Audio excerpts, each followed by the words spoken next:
voy a entrevistar al diputado nacional Pablo Cosiner, diputado nacional que también es precandidato por consenso federal en la provincia de Salta en las próximas elecciones nacionales. Está acompañando y ha acompañado al gobernador Juan Manuel Urtubey, no solamente desde su labor en la banca en el Congreso, sino también en el armado político del frente que hoy compone este consenso federal en Salta, que es Unión por Salta. Bienvenido, diputado, gracias por su visita. Muy buenos días, muchas gracias por la invitación. Se lanzaron ya los frentes electorales, ya están las candidaturas puestas, diríamos ya empieza próximamente la campaña de manera oficial. ¿Cómo ha quedado el frente en nuestra provincia? Bueno, nosotros concretamos una idea que veníamos trabajando con el gobernador Urtubey hace algún tiempo, que era construir la alternativa política en la Argentina que plantee la posibilidad de superar esta discusión que quizá ha paralizado las capacidades de construcción en nuestro país y de crecimiento, que es la famosa grieta, ¿no? O la eventual polarización o los puntos irreductibles de donde no se puede resolver los problemas de convivencia y de diálogo en la Argentina. Esta alternativa política la hemos construido desde un acuerdo con Roberto Labaña. Veníamos transitando la misma idea, quizá con caminos distintos.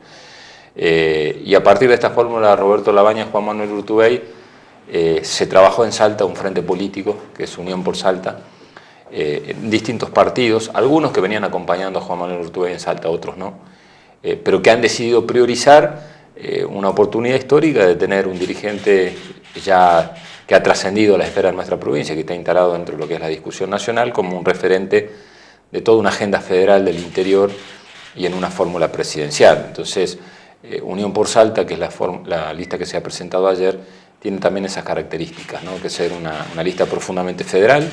De hecho, el primer candidato a senador nacional es un intendente del interior de la provincia, de la ciudad de Orán, que es Marcelo Lara Gross.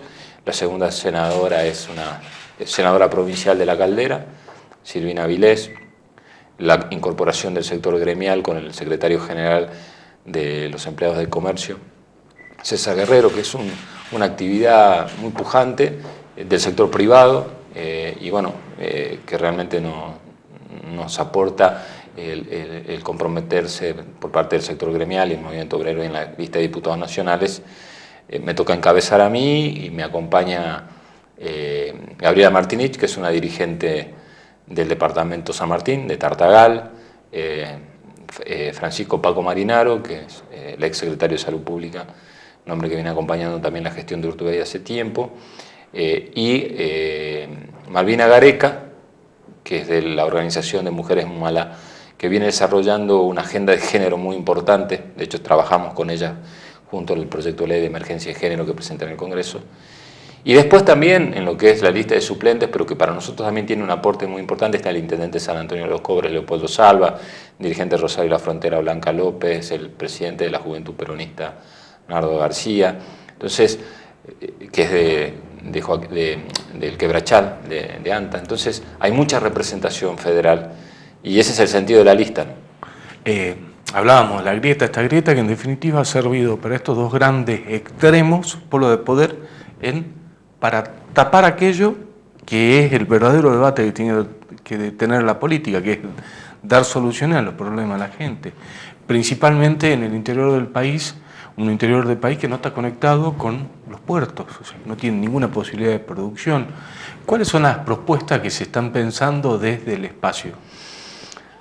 Mira, indudablemente en la Argentina hay un problema económico, que es el modelo económico, ¿no? Eso está muy claro. Hay un gobierno que optó por un modelo monetarista en donde el objetivo fue inyectar dinero en el sector financiero y pensar que esa variable iba a derramar en el resto de la economía. Eso no ha sucedido y el cambio que nosotros proponemos es un modelo hacia la economía real, de mucho mayor visión desarrollista, con un anclaje en la actividad del sector productivo y del sector industrial, con una profunda reforma tributaria para generar incentivos para la inversión.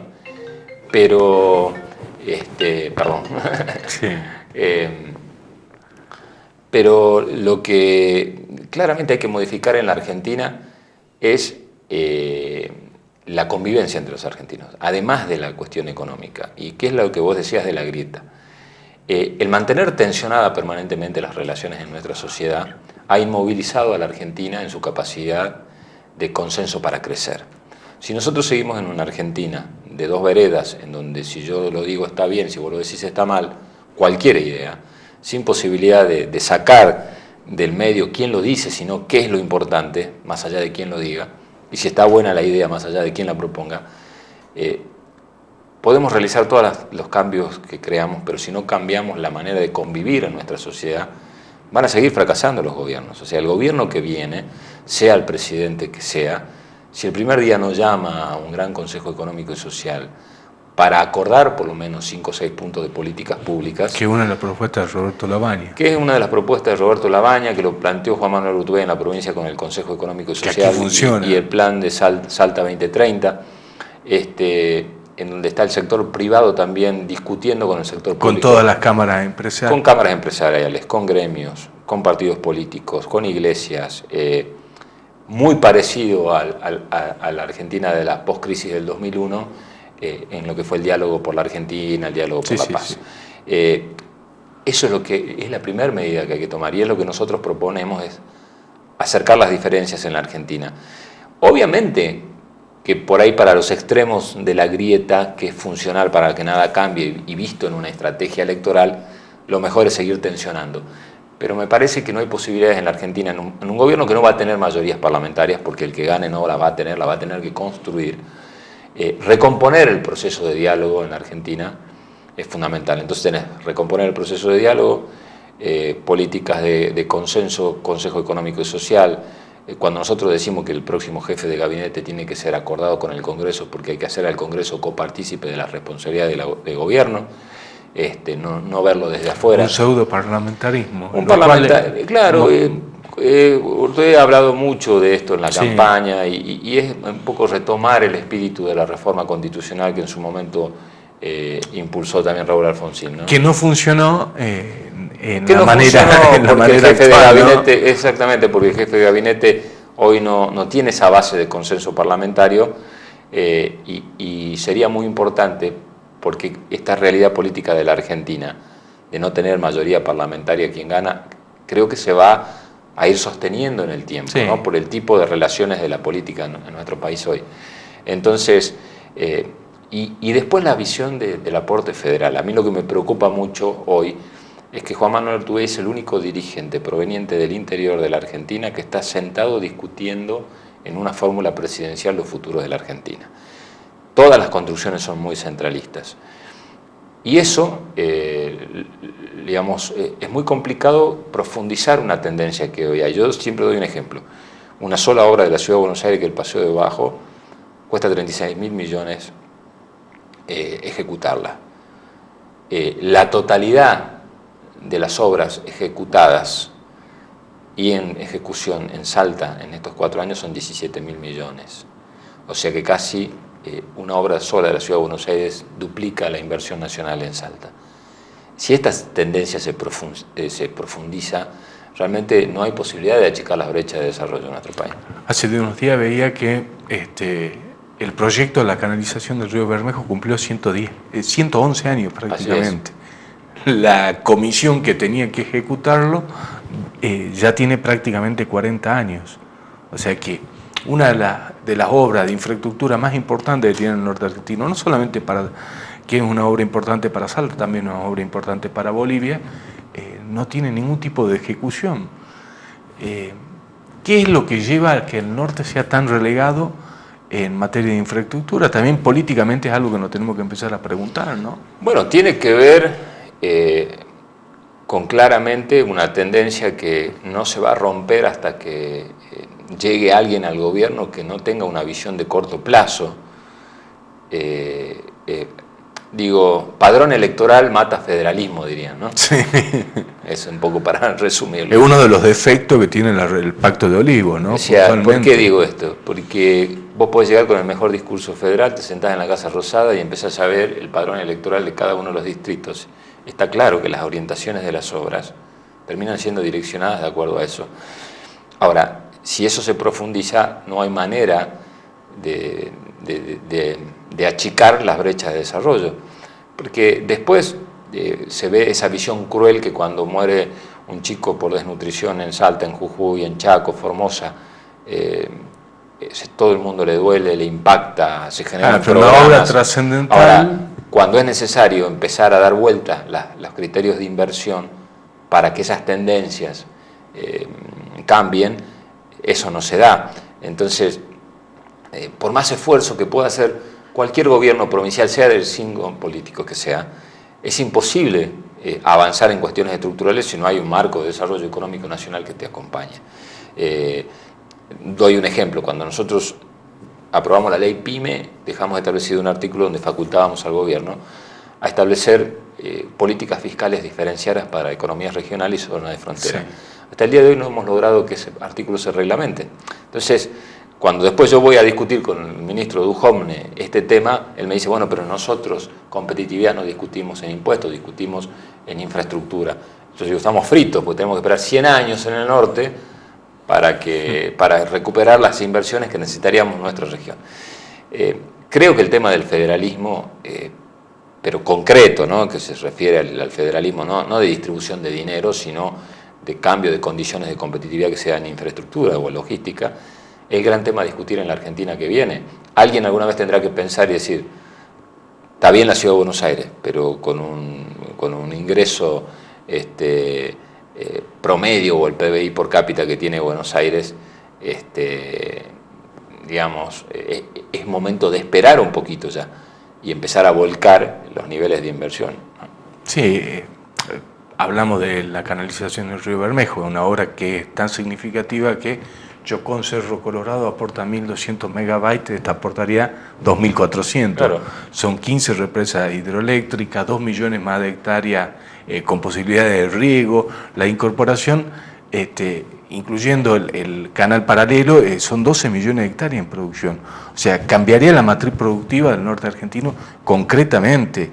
Y más del Chaco salteño, de esos lugares que se ponen como ejemplo del paradigma de la pobreza y de la supuesta falta de gestión pública que hay en los gobiernos locales, ¿no? Cuando se anuncia el Plan Belgrano, la expectativa era esa, era que las inversiones que iba a generar ese plan tenían que ver con eso que vos estás apuntando, con las grandes obras que cambian la matriz económica regional.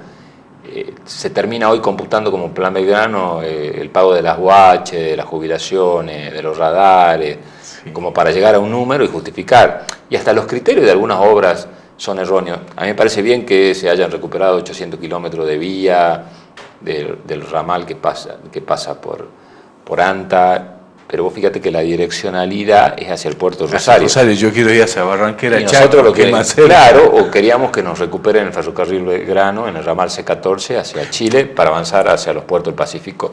Porque estratégicamente es claro, más, entonces la visión hasta de esas obras, sí.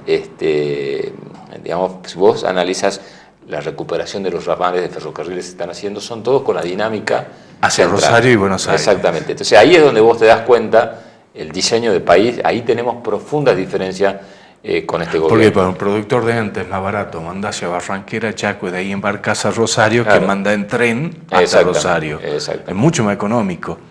La logística en el mundo es el 11% del valor del producto.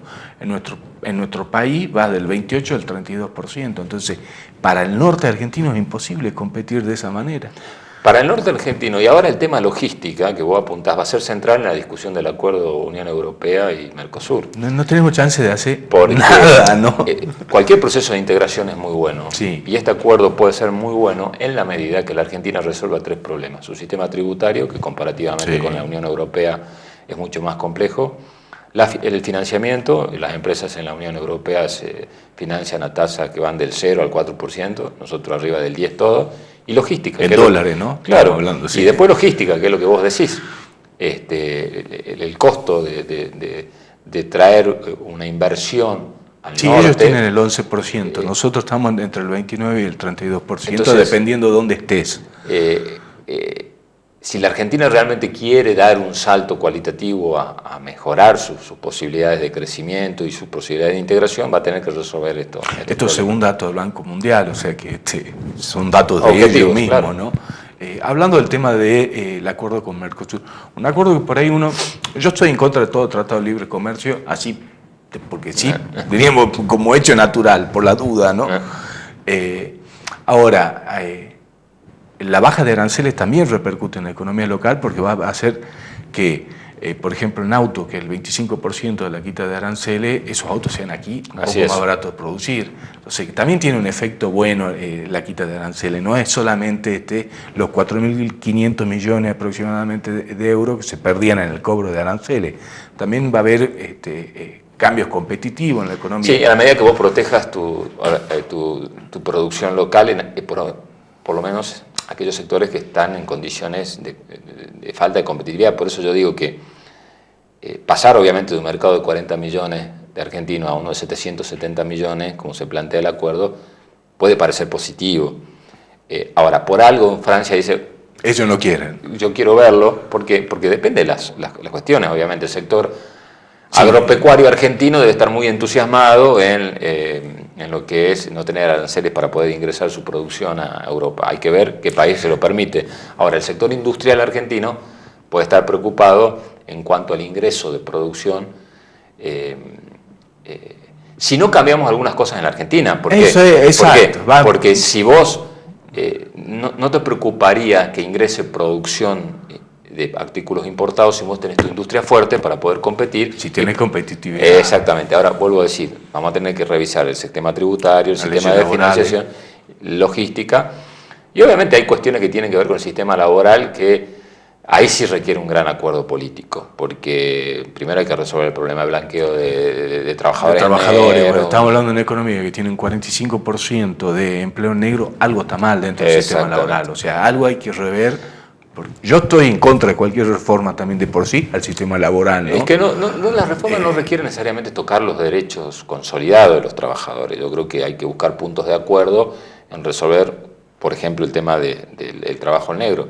Ahora, lo que yo no estoy de acuerdo con lo que hizo el gobierno con este tratado es festejarlo como si hubiese sido un partido de un mundial. De todas maneras, exacto, sí. El acuerdo por sí solo el otro día no representa nada. Y todavía no se conoce no, porque va a demorar entre 6 meses a un año la redacción final y en un proceso de 5 años empezar a implementarlo y hasta 10 años tenerlo. Entonces, es todo un proceso de integración. Si se aprueba, ¿no? Porque ya Francia dijo que ellos no lo van a aprobar. No, obviamente. En Brasil las cosas no le están siendo fáciles. Bueno, está unanimidad en el bloque del Mercosur y necesitan los 2/3 de la población de los países de la Comunidad Económica Europea aprobada. Entonces es todo un proceso...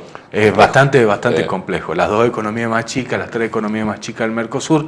Digamos, la emoción de no el otro día y SICA fue demasiado sobreactuada, me parece. Y el marketing que nos tiene acostumbrado el gobierno nacional, o sea, largó el anuncio para los titulares, todavía la implementación la vamos a ver después que se vayan, posiblemente, y si es que es viable, varios años más. Es que es, por eso, el otro tema, este tema de los acuerdos, es otro tema de las políticas de Estado, porque como bien decís vos, la implementación de este acuerdo va a sobrepasar hasta 2 mandatos del presidente. Sí. Estamos hablando de 2030. Es algo que los distintos referentes políticos van a tener que sentarse a acordar. Y un acuerdo que el gobierno anterior, de cierta manera, lo escuché al actual candidato a gobernador, el ministro de Economía, lo planteaba en mejores términos, aún no creyéndole, porque tampoco es tanta credibilidad que tengo, como tampoco le creo al gobierno. Entonces, en realidad no hay ningún presidente que durante su gestión se haya opuesto a este acuerdo. Todos de una u otra medida trabajaron a favor. Tiene 40 años de trabajo. Claro, por lo cual también hay que mirar con pinza algunas posturas de hoy. A ver, el acuerdo no es bueno o malo en sí mismo, sino hay que ver cómo se lo va a implementar exactamente. Igual que hoy hay ya cierto run del libre tratado con Estados Unidos. Con Estados Unidos, exactamente. Y también ¿qué es un libre tratado? Porque el Tratado del Pacífico, del grupo del Pacífico con Estados Unidos, Canadá y México no fue malo. En términos estructurales para ellos fue muy bueno. Perú hoy fabrica componentes de automóviles, antes no fabricaba, no tiene ninguna posibilidad. Los automóviles electrónicos, todo lo que es parabrisas, todo lo que es accesorios se fabrican en Perú. Hace 10 años no se le hubiese ocurrido a un peruano saber qué es un autoparte de un vehículo, una industria totalmente nueva. Entonces ese tipo de cosas hay que verlo. De todas maneras, La política es la búsqueda de consenso, es lo bueno del espacio donde estás trabajando.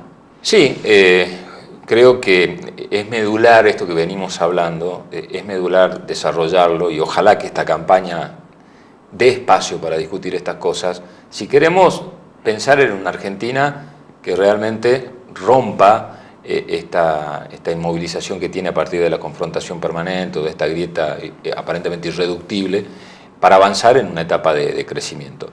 Yo veía con mucha preocupación una conferencia de prensa que hizo, creo ayer, Marcos Peña, volviendo a poner el eje la confrontación personal con la expresidenta Cristina Fernández de Kirchner. O sea, es como que decir, bueno, te subo al ring, digamos casi ignorando al candidato a presidente de la fórmula del Frente de Todos, de Alberto Fernández, y poniéndola en escena a la expresidenta y buscando la confrontación directa. Es como que cuando el gobierno se siente acorralado y perdido, recurre inmediatamente a tensar de vuelta la cuerda y ahí arrastrar a toda la sociedad. Bueno, de esa confrontación en la que buscamos salir nosotros, y creemos que la fórmula de Labaña Urtubey lo puede permitir. Pablo, ha sido un gusto este diálogo, siempre un gusto dialogar contigo. No, muchas gracias a ustedes por la invitación. A todos ustedes, muchas gracias.